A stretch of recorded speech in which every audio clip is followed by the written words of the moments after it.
गंगा किनारे बसा मधुपुर गांव हरियाली से घिरा था, पर उसके बीच खड़ा बरगद का पेड़ किसी रहस्य की तरह अडिग था। उसकी जड़ें इतनी गहरी थीं कि लोग कहते, उसकी पकड़ सिर्फ जमीन में नहीं, आत्माओं में भी है। रात होते ही उस पेड़ के पास अजीब आवाजें आती, कभी रोना, कभी हंसी, कभी फुसफुसाहट। लोग मानते थे कि वो रहस्य का पेड़ है, जहां कोई कुछ मांग ले तो किस्मत या तो दे देती है या हमेशा के लिए छीन लेती है।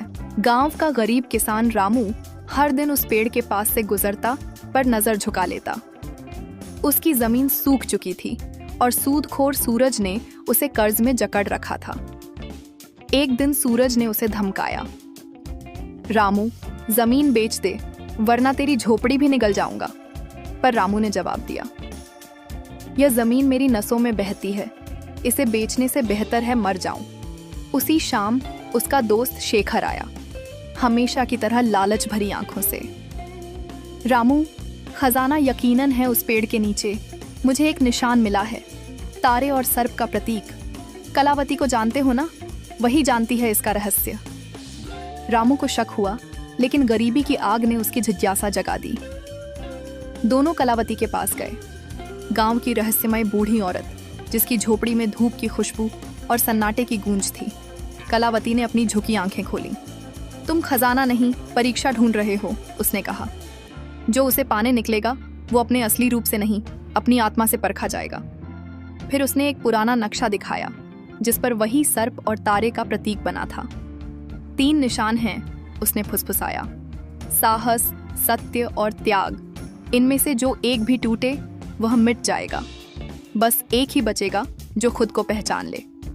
रात ढली, बरगद के नीचे तीनों पहुंचे। हवा में धुआं और मिट्टी की गंध थी।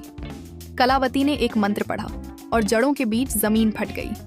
अंदर एक कांच सा चमकता गोला रखा था, पारदर्शी, पर भीतर घूमती नीली लौ के साथ। शेखर झपट पड़ा, यह मेरा है। उसने गोले को छुआ और चीख पड़ी। लौ ने उसे घेर लिया।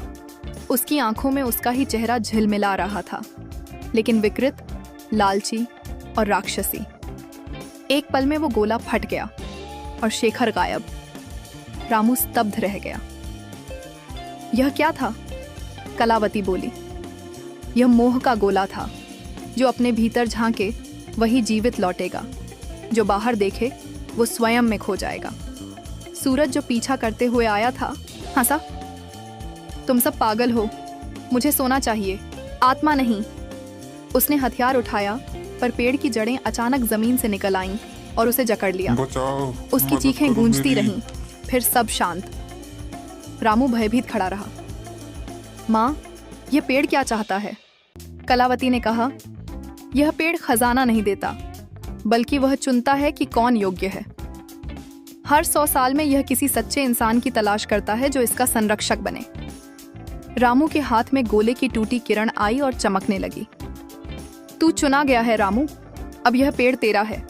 यह खजाना नहीं, यह ज्ञान है, धरती का, आत्मा का, समय का। पेड़ की जड़ों से सुनहरी रोशनी उठी, पूरे गांव को छू गई। जहां धरती बंजर थी, वहां हरियाली उगाई।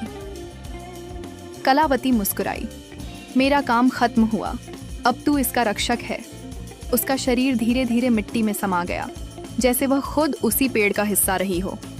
रामू समझ गया, खजाना सोना नहीं था, खजाना था संरक्षण, सत्य और संतुलन की शक्ति, जिसे केवल वही पा सकता था जो लालच से ऊपर उठ चुका था।